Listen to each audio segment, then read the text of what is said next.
Good afternoon. My name's Mick Napier. I'm speaking to you on behalf of the Scottish Palestine Solidarity Campaign. Not every week, but most weeks, we discuss with someone whom we think has something very useful to contribute to the discourse on how to deliver effective solidarity to the beleaguered people of Palestine. We've had a lot of luminaries on over the last year, and today I'm really delighted to invite Dr. Haim Bresheeth. Currently at SOAS, but you've decorated a few other academies over the last few years, have you not, Haim? Yes, in Israel and in Britain. And he's here to talk about several things, but also definitely to include his latest book on the Israeli military, An Army Like No Other, and we'll be discussing its role in nation building. But Haim, I grew up went to school with the wall covered with maps of a red coloured empire. The sun never set. We were a superior people. You had to emancipate yourself from that. But how did you emancipate yourself from Zionism? With difficulty, I think. I never wanted to join the army.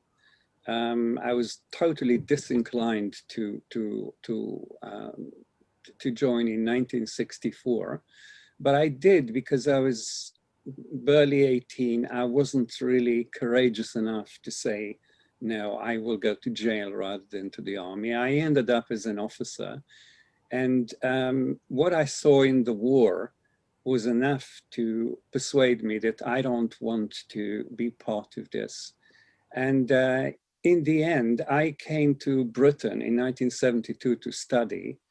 But what I learned very, very quickly is, the real history of Zionism. I did learn it in Britain, and that's not very surprising because that was the heart of the beast. This is where things happened that caused the problems in Palestine. So once I learned that, there was no way back for me. I became an anti-Zionist in the early 70s and didn't look back. Before we look at that and the role that Britain played, I think you were helped to some degree in overcoming Zionism. I think you'd chosen your father rather well, had you not? He made some contribution to making you a dissident or a critical thinker? Yes, I mean, obviously I've chosen my father very well, both my parents. I mean, my father was one of the first draft resistors in 1948. We actually came, I was a baby in 1948, we came on a boat a few days after the war started. And he, as a survivor of Auschwitz, which my mother also was, refused to become drafted and to carry arms and to kill and maim people in Palestine. He didn't think, quite rightly, that that's what he should be doing. And he was duly arrested on arrival and held for weeks until they basically broke him in a fashion. And he agreed to be drafted, but not to fight. So he was a medic and somehow survived some of the worst battles in 1948. But did not carry arms and did not fight. And I say in the book that he never told me this, because by the time I was of an age to hear about it, he already changed and became a kind of Zionist, not really, he never became hostile to the Arabs. He worked with Arabs all his life. He was a builder. So, but he became more open to Zionist propaganda than ever before. So he didn't tell me this. His brother, who was a communist, told me the story when I was older. So yes, I'm very proud that my father was one of those who stood up and refused to join.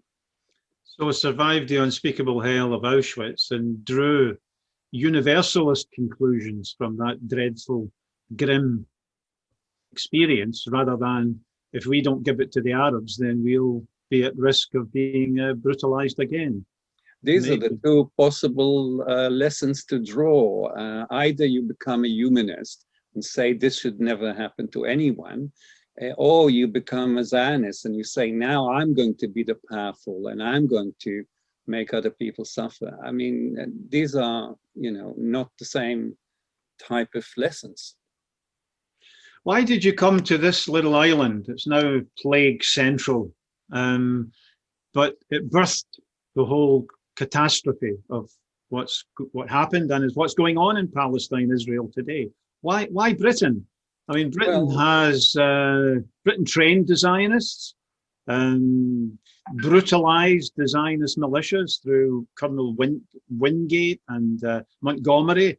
A dreadful history of not just starting the ball rolling with the Balfour Declaration, but constantly making it worse and worse and worse through military intervention. Why come to Britain, Haim? I wanted to come to where it all started, in a sense, for many reasons. I came to study in Britain in 1972, but this is where, you know, Herzl was trying for years to speak to every potentate in Europe and in Turkey to get their support for the Zionist effort, but he failed. And actually Weizmann in Britain, he wasn't British, but he lived in Britain and worked for Britain, managed to get Balfour and the government to support the Zionist plan. And of course, the Balfour Declaration over 100 years ago made it all possible. So this was a good place to learn about the history of Zionism, as it proved to be the case.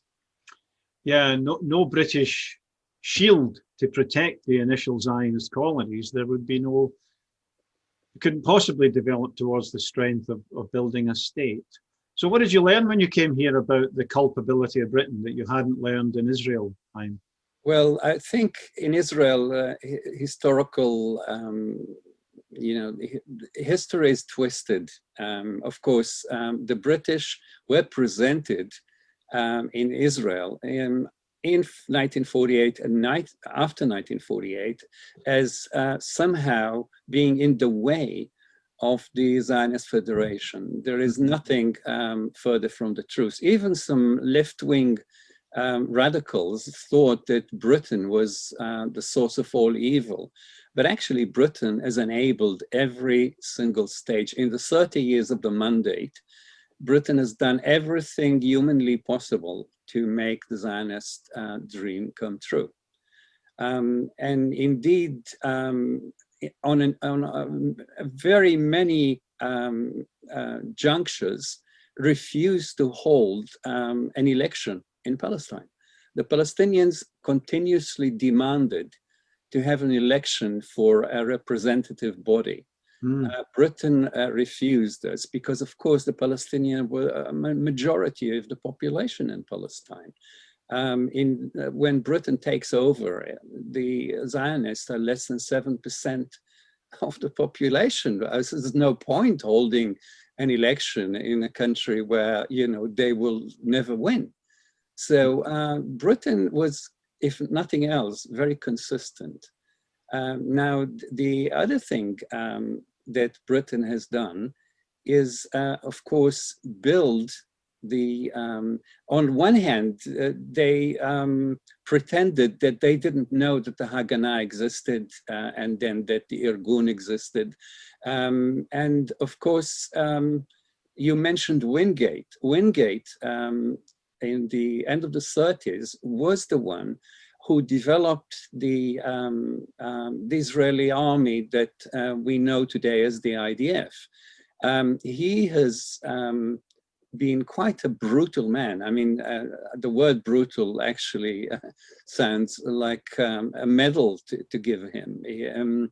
One of the methods that he has developed in the what he called pacification, but actually that was the putting down the Arab rebellion of the people of Palestine between 1936 and 1939, was going into a village, lining up all the men in the center of the village and shooting every 10th man dead in order to get them to speak.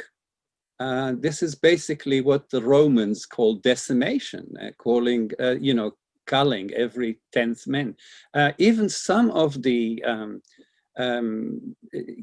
Haganah people that were in his groups, the SNS, the Special Night Squads, were shocked by how brutal he was. So actually, Britain, in the person of Wingate, and not only Wingate, many others, have contributed to make the IDF what it is. And probably I should read a sentence from the book. Moshe Dayan speaks just before the 1967 war, and he explains, this is ironical, if you listen carefully, it's a very funny sentence.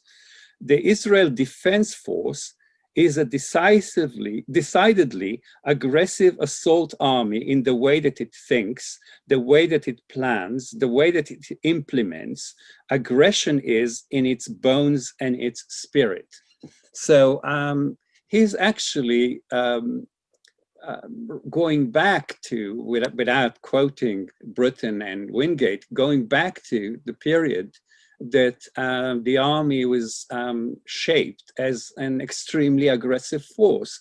Of course, it's called the IDF, the Defense Force, but it never actually works as a defense force. It is an attack force. It's an offensive force there to carry out the plan of emptying Palestine of its people and taking the land. And this has never stopped. It's still going on. I have lost your sound. That's because I'm a complete idiot. I learned about decimation as a kid at school as just the unspeakable habit of the Roman legions, but nobody connected it with the more recent history of Palestine. So presumably, can I leap to another figure? I've just done a little bit of research here, not research, reading. Montgomery also went from Ireland, where he was Bernard Montgomery, where he was bloodied, to Palestine, and applied the methods he'd learned. He didn't come alone to Palestine. The Black and Tans came with him in 1921, and what they learned in domesticating the Irish, they have applied on the Palestinians. So, this was, Palestine was, if you want, like Ireland, they were labs of crowd control, labs of British imperialism, labs where, you try out methods of subjugating people. And this is what has been done in the 30 years of the mandate in Palestine. Haim, can you develop that? Because there are a lot of angry people who are disgusted by what they see Israel doing, the Israeli military, to the Palestinians, but they don't have access to a history of the British Empire or even the US Empire. So you can sometimes hear the sort of right-wing criticism of Zionism, that it's corrupting the American body politic, or that people don't understand that Britain applied the methods it had pioneered across the globe through the embryo Haganah. Have I got that right? Well, I think this is a very good question. Since coming to Britain, I was shocked and disgusted at how little people know about the crimes of the British Empire. Yeah. And when you say they don't have access, I mean, obviously every library, even the smallest in the country, has a few hundred books about the British Empire and its methods. And what the Americans know, they have learned from the British Empire, because of course, a lot of them were part of the British Empire. I think the special relationship between the American state and society and Israel is easily understood when you think about what the Americans did in America, in North America. They have killed around 15 million, we don't know the exact number, but around 15 million of real Americans. That is, you know, the Amerindian tribes that lived there, the First Nation of North America. And this has taken over 200 years. And it was started with the British Empire and its support. So that the idea of clearing a country in order to settle it as colonialists is, you know, the source of American power. They exported it to many other countries. And of course, the British have done so before them. So that, you know, what happened in Australia, what happened in North America, would happen in many other countries, of course, in India and so on. This is exactly what happened in Palestine. Settler colonialism, fighting to get rid of the total majority of the population of a country in order to settle it. And I am very glad that, you know, Zionism was not as successful as the North American settler colonialists. I mean, they have basically cleared the whole of the country of its population, and Zionism has failed to do so in a major way. The Palestinians are there, they are not going anywhere, they have no intention of running away. And this is one of the great problems of Zionism. Unfortunately, it just made it more brutal. But, you know, we know one thing for sure, Mick. You know, you cannot actually settle a country without an army, without violence, without, you know, war crimes. Without every violent act that goes with settler colonialism. And this is the case in Palestine, of course, and it's still continuing. And yeah, sorry. No, I just want to share something I think is very beautiful with you, and it's a background of horror.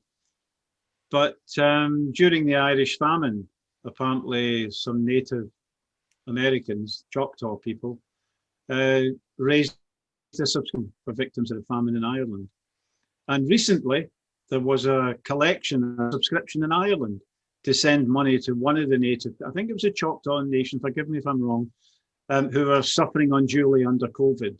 And the Irish repaid the debt, the understanding that they both suffer from colonialism, and substantially in Ireland, settler colonialism as well. So it's just a lovely story, but I think it underlines in a nice way the horror and the way in which the exterminatory tendency of North America found its way to other parts of the world as well. The British, of course, saw the parallels, and one of the names given to the Zionist project was a little Ulster in Palestine, as you remember. So they saw the parallels very, very clearly and used the work in Ireland. And I think Ireland, people in Ireland, especially in the Republic, are more open to the problem of Palestine than the people in Britain itself. Of course. Even Palestinians whom I hugely admire sometimes make the mistake of putting Scotland into that category. We were not a colony of England. We were a junior partner in the crime. So yeah, the Irish were brutalized. To your book, Haim, it's on the Israeli military, an army like no other. Can we start at the beginning? We're often taught that the Haganah were fairly clean. The Irgun and Lehi were, you know, semi-fascist or fascist zealots, capable of Deir Yassin and other massacres. They were they were brought together to form the IDF, were they not? And if that's the case, was it an easy amalgam? Well, there were certain, there were certain tensions. For example, when a boat bringing arms to Tel Aviv for the Irgun in 1948 was actually shelled by the Haganah. But these tensions were basically because of a struggle for control, not because of a different ideology. Even before the official creation of the IDF in May 1948, during the famous massacre in Deir Yassin, the Haganah was operating together with the Irgun. The force that did the actual murder in Deir Yassin was the Irgun. But the Haganah sent a very famous officer called Meir Pa'il, that was very left-wing, by the way, to be its ambassador on this occasion. And he reported later on exactly what happened. But in order to make sure that the UN committee that was going to find out what has happened, that was dispatched immediately to Palestine, will not find out the exact facts, the Haganah cleared the bodies and took them away, bodies of the villagers, so that it will not be clear how horrible this was. The other example, which people in Britain should know about, but they don't, is of course the King David Hotel in Jerusalem. People know that 91 British officials, some of them indeed were Jews and some of them were Palestinians. The 2/3 of them were British, but they were all British workers. They were officers and officials of the British authorities, and they were killed by the Irgun bombing. But actually this was made possible and made easy by Haganah support. So even before the creation of the IDF, for over a year, they worked together with total cooperation and command, common command. So yes, there were the tensions were also personal between Ben Gurion and Begin.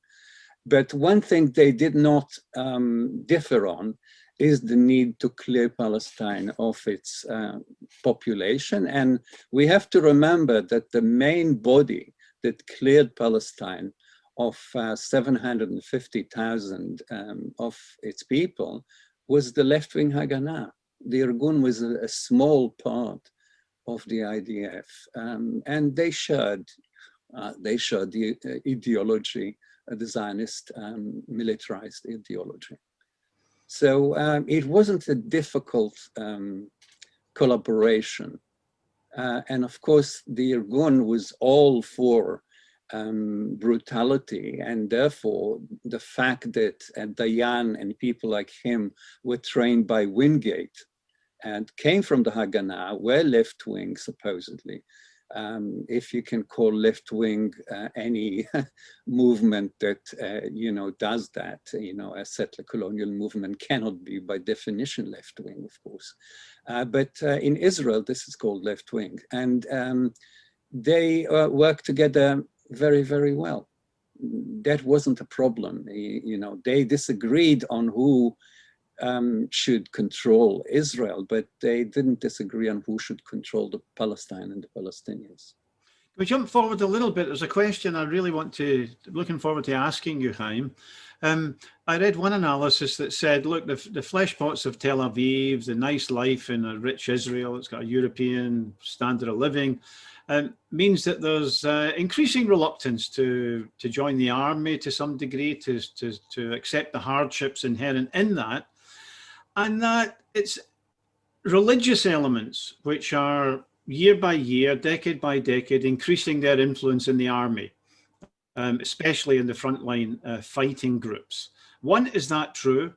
And if it's true, does that pose any special threat to the Palestinians, given that the secular elements you've talked about were no slouches at ethnic cleansing? Could you develop that point? Have I got that right, or what? Some of what you've described, I think, is very accurate. Israel in 1948 was a secular society. And the religious people of all kinds did not even include 15% of the Jewish population, and definitely had no power in the way that they now do. What has happened, very briefly, is that Ben-Gurion didn't want Judaism as such, religious Judaism as a controlling factor. But he had to create a nation. This is the title of my book. He had to create a nation where no nation existed. And that nation would be created by the army. And for creating a nation, you need an ideology. And the ideology was based on the Bible. The Bible was treated as some kind of land certificate given by God. And the main book where this ideology originated was the book of Joshua, which I suggest everyone should read in order to understand Israel. And the book of Joshua is very short. It's less than 25 chapters, but each chapter is bloody. And each chapter is basically the same like the one before and the one after. And each chapter deals with a massacre. And the massacre is of a national group. And the difference is only the name of the national group, which each chapter deals with. And each of those national groups is not decimated, destroyed totally. Decimation is only 1% of the population. Well, this is basically genocide. So this is a guidebook for genocide. Very few people, I think, read the book. The Zionists chose this book as their military ideology. In other words, not just destroying the people, but destroying the houses, destroying the fields, and so on. And this is what the book of Joshua teaches. So in a sense, we as children, I came as a 2-year-old in 1948. We as children grew up on the book of Joshua and on the Bible. The Bible is quite a bloody book. Let us not forget that. It's extremely genocidal. I used to love the stories in the Old Testament. Yeah, quite. So basically, if God says go and kill them, then you go and kill them. I mean, I haven't met God, but those people are actually using this kind of toxic text of the book of Joshua as as the guidebook. So once the Bible was made the be-all and end-all of the Israeli ideology of settler colonialism, the religious minority became more important because they actually, they were in contact with this, while the seculars were less so. And so the role of the Bible, the role of religion, and the role of the rabbis and so on, grows from year to year. And there is a process of religionization. In Hebrew, it's called hadatah, making religious. And this is a very long-term process. Nobody planned it. I don't think Ben-Gurion planned it. It just happened because he's given them the whip hand. And by now, they are more than 50% of the population. The minute that they have passed the 50%, they're now 52 to 53% of the Jewish population, I should say. Sorry. There cannot be a democratic Israel ever, because if you ask people, and the Pew center has done this. If you ask people in Israel, and the Jews of Israel, what do they think about democracy? The 52 to 53% of religious people say democracy for Jews, not for Arabs. They shouldn't vote and they should not get voted and they should not be in parliament. So if a majority of the population is of that view, you can see where this is going. And the, the Haredis are, normally having between 7 and 12 children. So where this is going, mathematically, is very clear.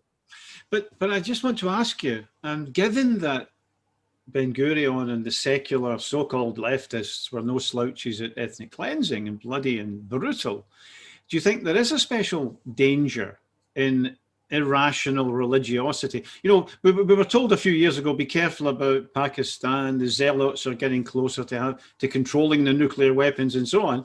And some of us said, well, you might as well look a little bit closer to Europe in Tel Aviv. Do you think that does raise the problem of irrationality as opposed to, the Samson option, shall we say, in controlling nuclear weapons in Israel? Well, you have to just look at the history of religions, and especially monotheistic religion, or even in India, what happens now under the banner of religion. Religions are always open to abuse by genocidal people. There are some tens of millions of born-again Christians, evangelical Christians in the United States, and they believe that all the Jews should be forced to convert or go to hell in order to bring the second coming. I mean, we're talking about, groups who are anything but rational. Now, I am an atheist. I'm not against the religious people. I'm against religious doctrine that allows genocide. This is terrible. And so Judaism is not special. I mean, Christianity was based on hatred, not just to Jews and Muslims. Islamophobia and anti-Semitism are a creation of European Christianity. But actually, they killed more Christians than they killed non-Christians in Europe. So, this hatred, this happened, of course, in Britain, in Scotland, in Ireland. It only recently ended in Ireland, we hope. So religion, or the religious bigots, I should say, not religion, because religion is something we cannot actually see. But religious bigots are responsible for more bloodshed than any other movement. So yes, I think we should be very worried about religious bigots in Israel, because they are saying what they want. They want all the Arabs out.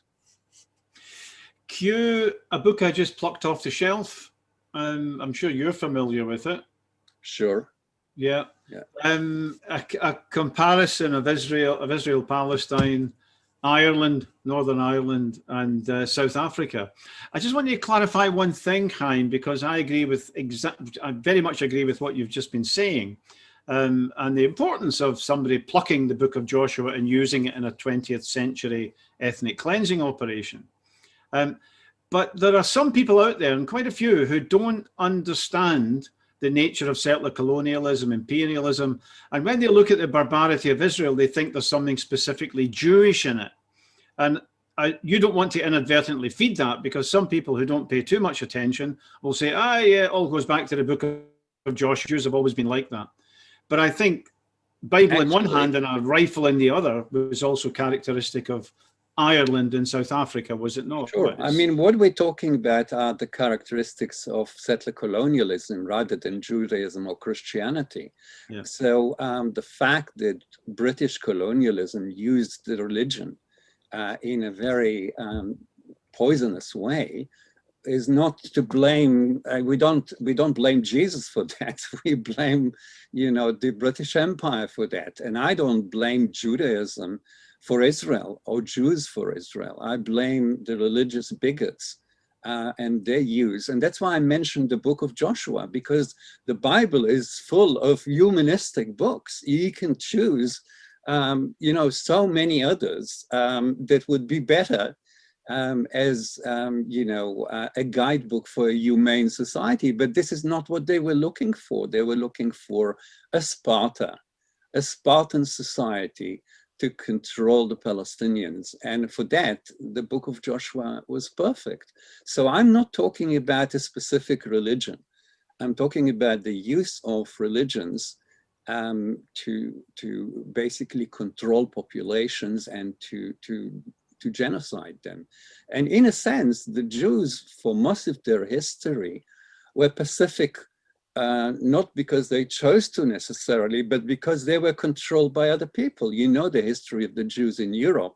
They were under the thumb of different potentates for all this history up to the Holocaust. So they did not actually run armies. They did not run empires. They did not control populations. They were under control. So yeah, this is not Judaism in any way. And in, you know, in the 20th century, Judaism was more represented by the Bund in Poland and in Russia, an organization, a humanist left-wing organization, a massive against Zionism. You know, it controlled 95% of the Jewish vote. Zionists controlled 2%. So I think, you know, the fact that Hitler was the end of the Bund is, of course, tragic, because otherwise we would have a different Judaism today. Yeah, no, it's bitter. It's very bitter to think about that. The heroes of the Bund and the other left-wing movements in Eastern Europe. I've got to rush on now. I would love to discuss this for much, much longer, but I want to pack in a few questions if I may, Haim. Yeah. First one is purity of arms. The Israelis tout this constantly, but we see the barbarism of Gaza and elsewhere. The mass killing, by the way, of Egyptian prisoners of war after they've surrendered in 56 and 67 and so on. Is it entirely cynical? What underpins this brandishing of the Israeli army's purity of arms in contrast to what they actually do? Can you explain that? The idea of the purity of arms developed exactly as massacres started to emerge, even before 1948, during the 1936 to 39, and the British-led attacks on Palestinians. There was so much brutality, and I've already related to this, that it was necessary to both cover up and deny that brutality. And the idea turns into a series of instructions like, you shouldn't kill people unnecessarily and so on. And all those instructions are then later reinforced in 1948 when the Plan D, the plan to take over Palestine, actually was a very brutal plan. So on the one hand, there was a brutal plan to clear the country. And how do you clear the country? With massacres that lead people to run. This is how Haifa was cleared in a week. You know, thousands of people were brutally killed by bombs that were thrown from the top of the mountain onto the Arab neighborhoods, and people died. You know, none of them had arms. They were not resisting anything. They were not fighting. So people thought, you know, I wanted to save my family, and they ran away. So this worked. But of course, it didn't look good. It didn't look good that the whole of Haifa was 70,000 people we're talking about. It's a very large Arab town. more Arabs than Jews lived in Haifa.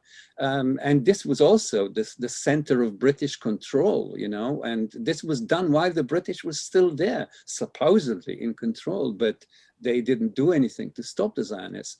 So it was necessary to pretend that none of this is happening. And the propaganda started coming out that the Arab leaders told the Arab masses to run away from Palestine. This has never been proven. This is just a lie. It's a propaganda lie. So if you want, Israel, and I deal with this in the book in great detail, always dependent on denial, lies, and pretense. So that in order to cover up the inhumanity of the IDF and how it dealt with, you know, more than 1 million people, most of which it got rid of, they actually talked about the purity of arms. It's disgusting. It really is disgusting. I'm not even talking about the fact that they were beyond killing people. There's, you know, mutilation and of course, sexual attacks on women and so on. All this was supposedly not happening because of the purity of arms. The purity of arms was just a very useful slogan to wave in the wind while you do the real thing of getting rid of them. Sure. Next question. It's a theoretical question, I guess. The subtitle of the subtitle of your book, I can't quite remember the exact wording, but it's How the Army Built a Nation. Made a nation, yeah. Yeah. What nation have they built? Zionism claims that this land area should host every Jew in the world, from Vladivostok to Alabama. There's a Hebrew-speaking people. There's a lot of Russians. There's a whole bunch of Palestinians. What people has been created, and however brutal the process, do they have a right to self-determination that we should respect going forward? Could you discuss that, Haim? If you listen to what they say, they want to build the home of the Jewish nation. And of course, this is what the British mandate was about. And this is what the Balfour Declaration was about. However, as you know, and we all know, Jews do not come to Palestine in any substantial numbers. Actually, most of them abhor it and avoid it. Not only that, you know, until 1945, and of course, during the years of the Second World War, Jews were in mortal danger to their life, and you know, millions of them perished because of a form of racism the world has not seen before. This is not the case now. Jews are mainly in danger of their life in Palestine because they are controlling it by brutal force. The Jews of Britain don't live in daily danger. The Jews of unless it's COVID we're talking about, you know. The Jews of, you know, New York or Berlin are not afraid to go out. So this is not the case.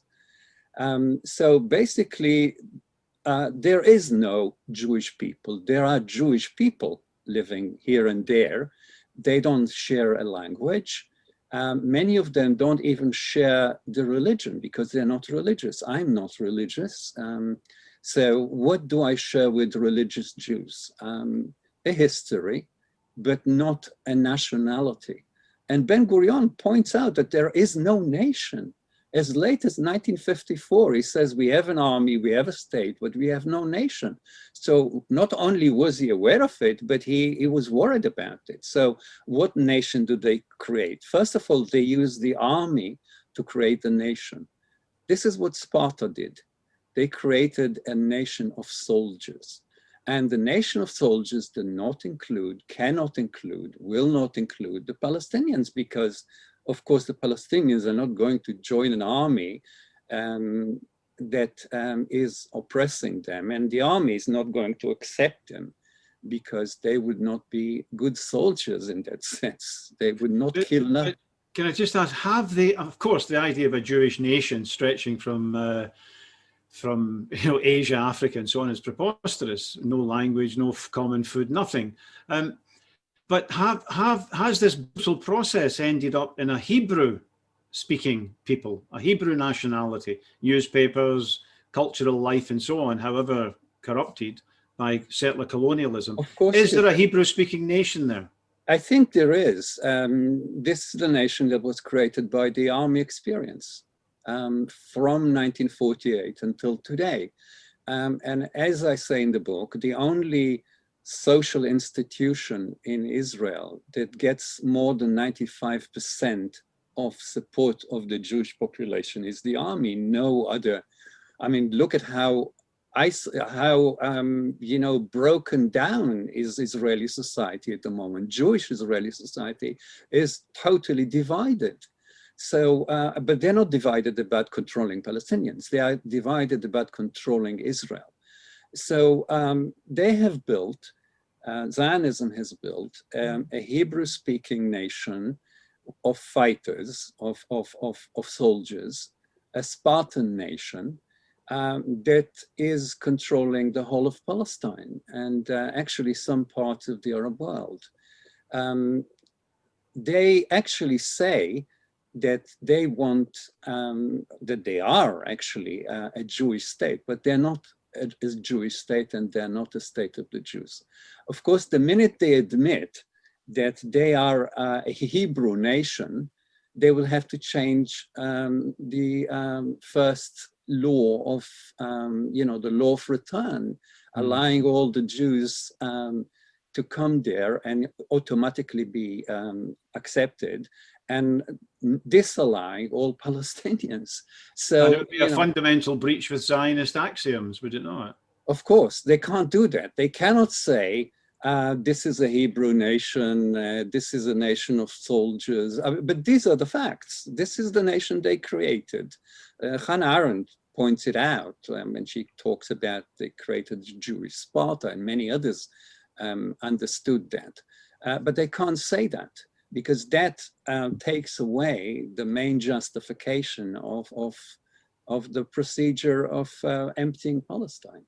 Now, you say, what are the Palestinians in this picture? Well, Netanyahu pointed out to a famous actress a few months ago when she said Israel should be a state of its citizens. He said, no, it shouldn't be a state of its citizens. It is a state of all the Jews and not of the others. In other words, even the Palestinian citizens of Israel are not actually, it's not their country. They are its citizens, or, half citizens or quarter citizens, but the country is not theirs. Their own country, of course, is not theirs. So this is an odd situation to be in, but the whole issue of Zionism is odd. It arises when all other colonial movements are already winding up. It's atypical in any way you look at it. It's very much an anachronism. You're right about the army. An army is fundamentally a fighting force. How has we hear this in journalism, how has the control of Palestinians, a military occupation of the West Bank and Gaza for a while, to what extent is that corrupt from a purely military point of view? I'm not Napoleon, I'm not an armchair general, but from a purely military point of view, how did this contribute to the weakening of the Israeli army? I mean, they were fought to a standstill in southern Lebanon in 2006, I would argue. Has the army been weakened by the occupation, and how has that happened, Haim? Well, I don't think the British army was prepared for the First World War, for example, or for that matter for the Second World War, because they dealt with the subjugation of colonial populations in India, in Ireland, in Palestine, all over the world. In other words, killing people who are unarmed. Yeah. And they came into those two wars with that experience and had to kind of, train themselves very quickly to fight armies, because they didn't fight armies for a long time. Now, that's what happened to Israel. Israel fought a number of armies until 1973. In 1973, they almost lost the war because it was the only war they did not initiate. And they were so badly prepared for it and argued that it can never happen because they were so dismissive about the Arab armies, that they did not, even on the simplest level, prepare for such an eventuality. Now, since then, they have not fought armies. They continued to fight the people of Lebanon, the people of Gaza, the people of the West Bank, different, controlled populations. They were in Lebanon for 18 years, controlling the whole of the south of Lebanon. You couldn't move in Lebanon without the Israeli army. So I think, I agree with you that basically they are not an army of defense, but they're also not an army in the normal sense that we understand an army to be, because they're fighting unarmed populations. So they have lost a lot of skills, if you want, that armies have. And the way that they actually performed in 1982 and 2006 in Lebanon, and not to mention Gaza, is actually despicable, because they started an army, started a war in 2006 that was, without justification whatsoever. 120,000 soldiers and tanks and boats and drones and fighter jets and the rest of it. An army bigger than both armies in Al-Alamein on both sides, is going into Lebanon to fight something like less than 8,000 men of Hezbollah. And loses. And not only that, Israelis suffer terribly during this war. More than 1 million of them leave their homes. They live underground for more than a month. So what success is that? So basically, the army has now learned how to deal with killing civilians. I would argue that that's not a big lesson to learn. Everyone can kill civilians when you have got such a strong army. But they can't really fight even small groups of committed freedom fighters. They can't do it. I've got a military expert here. That's you. I read somewhere that armies often, and it's a cruel bloody business. It's not a party. Often you have auxiliaries in the front row of the Roman armies, and ever since then you have a kind of tripwire of not the elite regiments, but the non-elite regiments in the front, and you keep the elite regiments at the back. Is it true, when I read, that Israel in 2006 was defeated really by the Hezbollah B team before they actually reached the main elite units? Well, I think this is too complicated to put into few sentences. I think they were defeated by their own planning or lack of it. When you move 122,000 people, but remember, this is something like tens of thousands of vehicles, many hundreds of fighter jets and helicopters and boats and what have you, they couldn't supply it fast enough. The supplies, not least of ammunition, couldn't pass through. Lebanon is a very small country, hilly and mountainous. They were ambushed in the mountains and were massacred by Hezbollah. They couldn't move. They couldn't move forward. They couldn't move back. they put too many people and too much hardware into a battle that not only did not need it, but could not be won that way. So basically what you have is a failure not only of the soldier, the officer, the tank, all those things that, are not designed for this, but of the concept, the whole concept of battling small and very well-trained forces like Hezbollah. That concept did not, it wasn't developed because they thought that Hezbollah are terrorists. Hezbollah is not a terrorist force. Yeah. It's, probably the most Lebanese of all the Lebanese armed forces, more than the Lebanese army itself. And it fought with great devotion and commitment and success. So this is not to say that I'm, in agreement of Hezbollah or in agreement of with the IDF. I'm describing the theater of war, and they have defeated themselves. Because first of all, they thought they will end this war only with the use of the Air Force, and the Air Force didn't harm Hezbollah hardly at all, but it harmed civilians.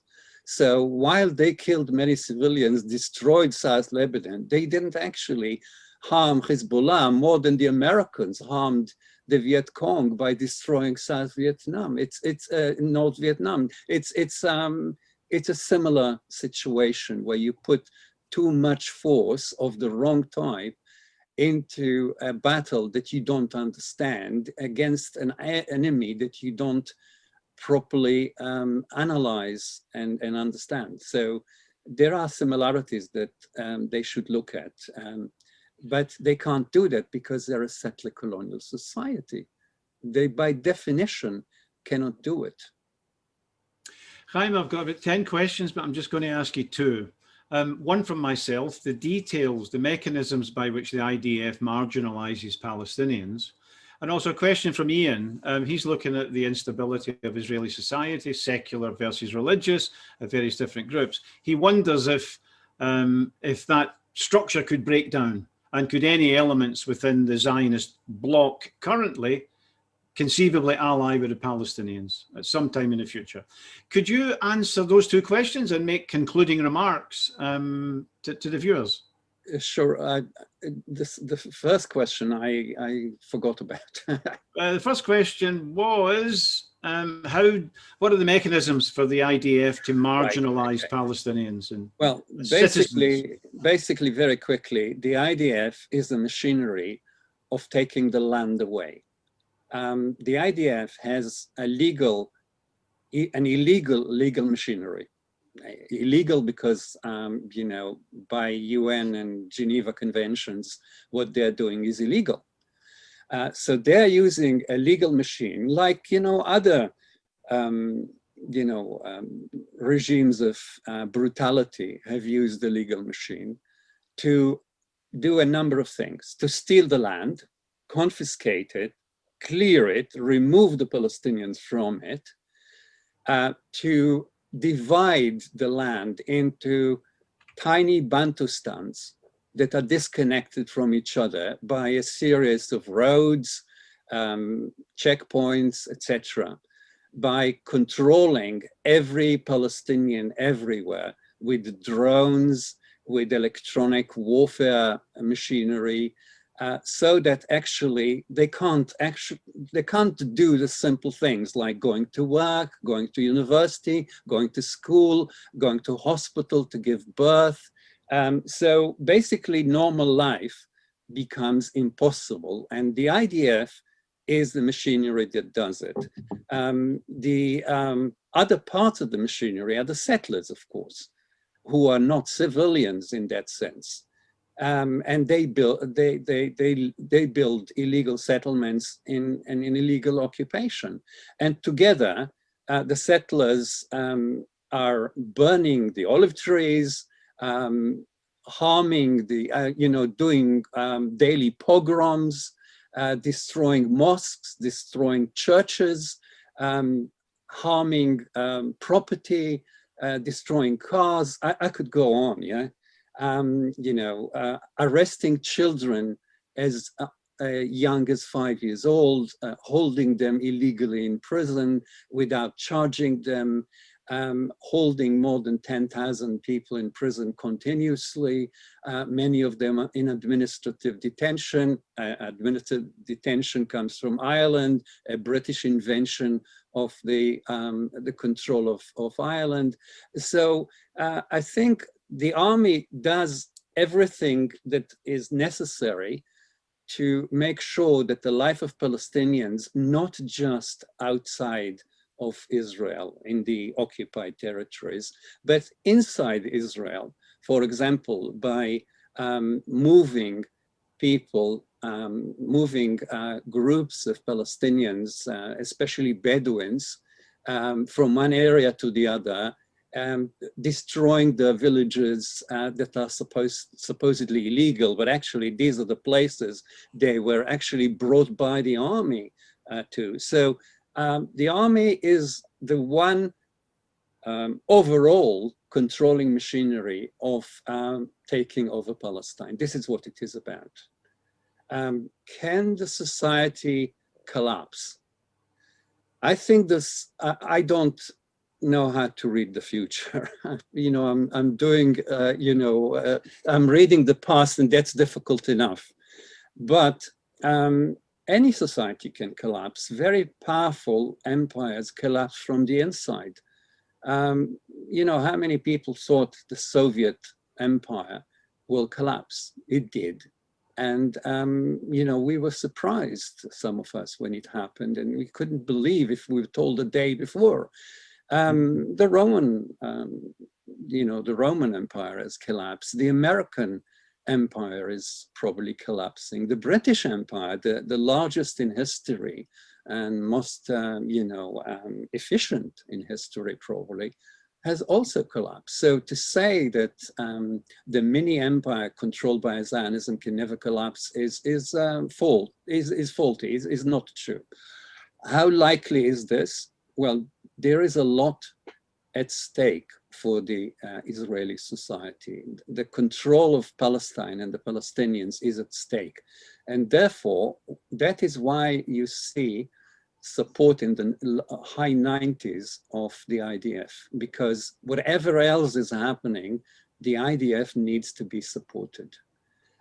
Yes, it is true what you say, that some people prefer to not go to the army now. This is not a majority, of course, but it's more than covered by the religious filling the ranks. And these ranks are, they are worse. They are much more brutal than the people that they are replacing. The people that they are replacing, the people that are not joining, are going to live in Berlin or in New York or in other places, and they are not necessarily anti-Zionist, but they are, just people that want to live, they don't want to kill or die. They might not be more humane than many others, but they don't want to be part of this machinery of destruction. So there are enough religiously motivated zealots in Israel to people the army. The army doesn't need to be that big now, because it's not fighting the Egyptians, it's not fighting the Syrians, it's not fighting a huge, well-equipped army. And now with normalization, this is even less likely. They are not even preparing for that. They are only fighting civilians, unarmed civilians, and few organizations of resistance in Gaza. That is what they're fighting. And of course in Lebanon. So I think that they will, as long as humanly possible, continue to hold the control of Palestine through the army. And the army is not affected in the same way that the rest of the society is affected. And it is still trusted. It's the only organization in Israel that is trusted. No other organization in Israel, including the health system, can be trusted, and people do not trust them. They, of course, do not trust politicians, but that's hardly surprising. Haim Bresheeth, thank you very much for joining us today. I've found it fascinating, extremely useful. I'm sure viewers did as well. The recording will be up on our Facebook page in about 30 seconds from the end of this broadcast. But Haim, a very big thank you for joining us. We didn't get a chance to talk about the Al-Andalus project that you're involved in. I think it's very important. Perhaps we can have you back at some time in the future. I'd like that. Follow up on this. I Bresheeth, thank you very much for joining us today for another fairly regular, but sometimes irregular broadcast on a Sunday afternoon at 4 o'clock. Friends, if you want to support the Palestinian people, you need to be active, but you also need to know why we're active and what we're up against. And we need ideas as well as energy. We need to kick in all the organs, the heart as well as the mind and the brain. So we want you to join us. We want you to reflect upon what Haim said, this conversation, previous conversations, and to ask yourself if Scottish Palestine Solidarity Campaign is a useful vehicle for your energies to bring to bear on this massive challenge of our time. Mick Napier here from Scottish Palestine Solidarity Campaign, saying thank you to everybody who joined us. Thank you to the questioners, and a special big thank you to Professor Haim Bresheeth for joining us today. Thank you and goodbye.